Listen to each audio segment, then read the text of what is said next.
Mladima bi trebale svakakve radionice, da ih maknu sa ulice, da ih maknu iz birca u koji se toči alkohol, da dođu ovdje proje svoje vrijeme slobodno na jedan kvalitetan način.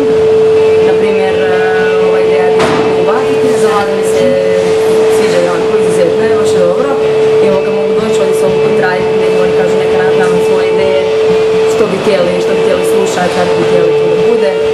Biće im dobro. Biće im odlično.